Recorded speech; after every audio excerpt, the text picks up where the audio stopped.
to fresh minds and capable hands. And so it's something that we did expect. And we've made a call on that already. So you say that it does not come as a surprise. It's something you expected. And this is a non-performing managing director, you say? Exactly what we are saying. Over the last 1 year, we've been saying revenue collection of the ECG worsening, and we've seen the ECG underperforming to the detriment of the sector. Today, ECG's performance threatens both economic and energy supply security. We believe that the ECG has become a fiscal burden on the Ghanaian economy. The energy sector debt sits something close to $2.5 billion. What is owed the IPPs today is in excess of $1.2 billion. We owe WAPCO, we owe VII, we owe GRICO, we owe GMPC, we owe Ghana Gas, all in the name of ECG's non-performance. And so it is not something that we were expecting that it must continue.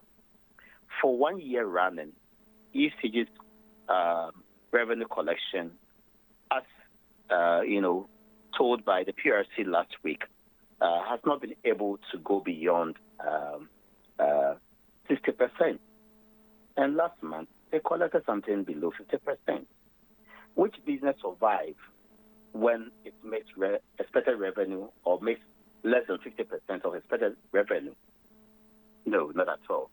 So we did expect that the managing director, together with the board of directors, must give way to fresh, mind and fresh hands. Now, you extended to even the board. Are you essentially saying that the board should be tendering their resignation now, or they should be fired or dissolved? The common sense approach is what Mr. Dubik have done. He honorably resigned, but if choose not to resign, I think that the person that appointed can disappoint them same. And so we are calling on the president to relieve the board. And why we say so is that they give strategic direction. They influence largely the actions and inactions of the management group. And so we don't expect the board to still be in place. Yeah, it's been alleged that there's even those boardroom wranglings influenced by political interference, for which reason somebody must swallow the pill and say, for personal reason, I am resigning. It's saying that for non-performance, the others must resign. Now, in this particular situation, do you think that the recent PRC letter to the presidency may have triggered this resignation? Well, the writings were on the wall, and so I am thinking that the president should have known this long time ago. For the first time in the history of the power sector, you saw a regulator or a power sector player, ECG, fighting a regulator, something we've not seen. We saw GRICO fighting a regulator. We had a minister telling us that if we need a timetable, we must churn out one ourselves, when the PRC directed the ECG to provide a timetable. We've seen PRC biting more this time. It tells you that the situation is getting pretty bad, for which we must save the situation. PRC and the normal circumstance will just write a letter and put it, just leave it where it is. But today, almost all their communication is found in the public domain. It tells you this is a frustrated regulator. And why are they frustrated? They are not being heard in the room. And so they have to come public sometime to save their image. And so the president should have known this long time ago. It shouldn't have come because the PRC wrote a letter to the president. For many months, ECG has been adamant in following regulation. GRICO has been adamant in following regulation. And if you don't follow regulation, these are some of the results that you get. Technical losses are going up. Commercial losses are going up. Year on year, there are reports that show the performance trend. Yes, maybe it's the letter that has been the last, straw that is breaking the back of the camel. It could be. But why is it that if the concern has been that ECG, for instance, was not complying with the regulator or adhering to whatever the regulator was saying, I mean, couldn't anybody at the ministry bring the ECG head? Could they not whip him in line? You remember we got the past minister, Honorable Matthew Prempe. I did cite an example that when the PRC asked ECG to produce a timetable, he was bold enough to say that if anybody needs one, provide one yourself. Indirectly, he's telling the PRC that go and provide your own timetable. But for him, there is no justification for a timetable. So if you are such a minister, what is the backing of the PRC? It had no backing of the minister. And so UCG had the temerity, it had the courage to challenge a regulator and do as it pleases. And so we've not had leadership. You remember we raised this, Nadede, that the power sector is lacking leadership. And thank God, the minister have found another work to do. A new minister is in place. We pray for Mr. Krampa and wish him well and want to let him understand that he has the full backing of Ghanaians. He, as a minister, must do what is right for Ghanaians, and he will be rewarded one day. If there's a new manager in the ECG, he must do the right thing. And if they push him to the wall, he must speak publicly or resign as well to save his image and save the country. I mean, the ECG problem, is it really the situation that, for instance, Dubik Mahama under his tenure was non-performing? Or then again, there are fundamental issues with regard to how ECG is being run, such that it makes whoever is appointed to head it, makes it very difficult for the person to make some inroads. Are there not germane problems with regard to how the power distribution company is being run? Central to ECG's problem is the political interference, Nadede. And I've cited examples here. The next thing is that there are under-investments in the ECG. Today, technical losses are in excess of 18% of power bequeathed to ECG to distribute. Commercial losses in excess of 12%. And so we are talking about more than 30% of losses. It means that if now they generate 1,000 megawatts and give it to the ECG can account for less than 70% of that power.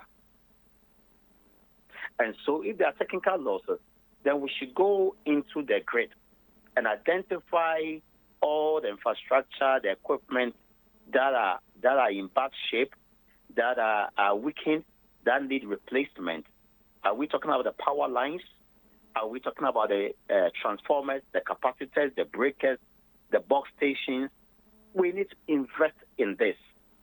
And I'm sure that is the reason why for which an arrangement like the PDS or the Compact 2 under the U.S. arrangement for PDS came to existence.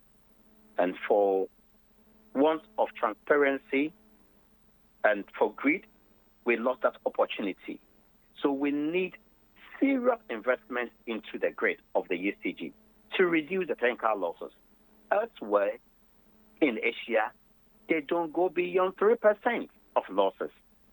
Ours is allowed to have something in excess of 22% for technical and commercial losses. Now that let's come to the commercial losses. You sell the power, collect the money, How do you collect? Thankfully, you have some prepayment system. So monies are paid in advance before power is consumed. Account for this. Make sure it goes to the cash waterfall mechanism and system so that fair distribution of money or cash is done. Now, for postpaid meters, make sure that you follow up and take the money. How challenging is this? But then the ECG sits, and people don't pay bills. People that's, what's the name?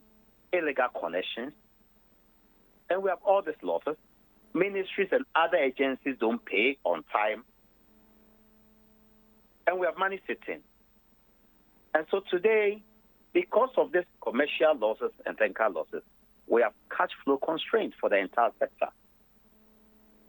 So there must be investment in the ECG, and political interference must give way so that the ECG can perform. So these are two things that we need to work around. Now, in this situation, you say that the board must also go. In the instance where the board is not dissolved and a new managing director is appointed or selected, what do you foresee is going to happen? Because you say, for instance, that the board has equally been non-performing. Maybe they might have their preferred candidate coming in this time. Maybe it could be that they will understand and appreciate the shame that stares in their face. Maybe it may be the same situation that we've had. No one can tell. That's why we believe that a new managing director, new board of directors, fresh and capable minds and hands must come into the frame. We can't just put people there for political reason and people who don't have capacity to be on the board to be there and give what advice and what directive and what support to a manager. We also pray that we may have a managing director that is equally strong enough to manage all the interference that might come his or her way. Now, away from the resignation of the managing director of the Electricity Company of Ghana, let's talk about the recent interruption in power supply.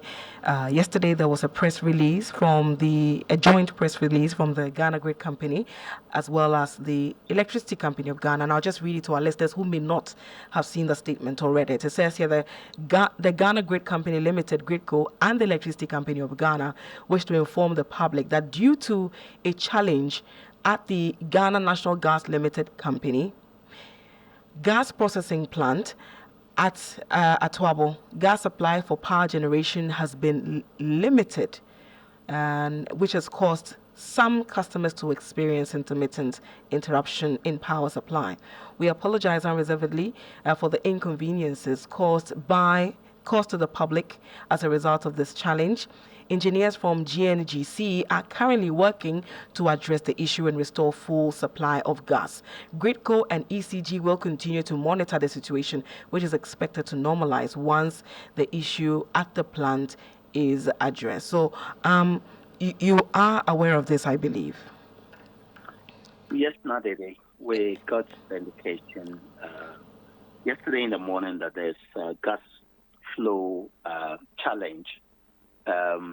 We were trying to understand what really is stoking this challenge as well. And we've not gotten any clarity on it. But the ECG and GridCo today are telling us that it's because of maintenance issue at the Ghana gas processing plant.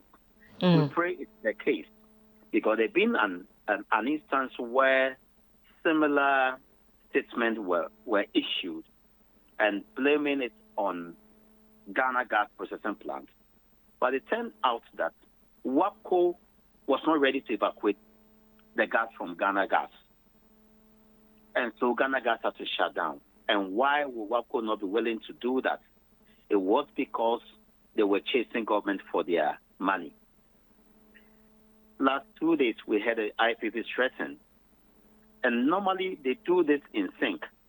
The moment the IPPs come in, WAPCO will come in and come collecting its cash. WAPCO have shut the valve for more than about three occasions for non-payment of bills. We pray it's not really that the case, but it's still Ghana got challenged. If Ghana got challenged, then we wish the engineers well to bring the plant on stream, because Amoasi plant is down. Other plants, even in the western corridor, are down. In the eastern corridor in Tema, some plants are down. So we are losing something in excess of 520 megawatts in power supply.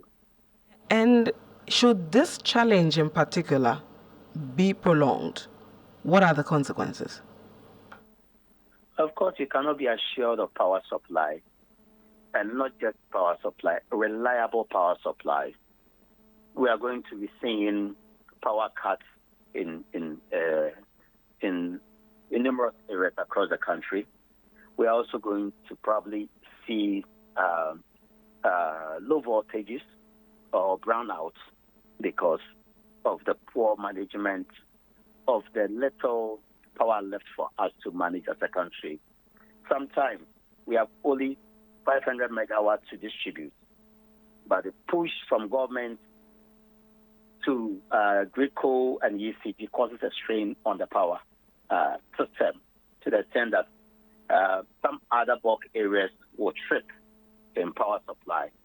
So we've seen this time and time again.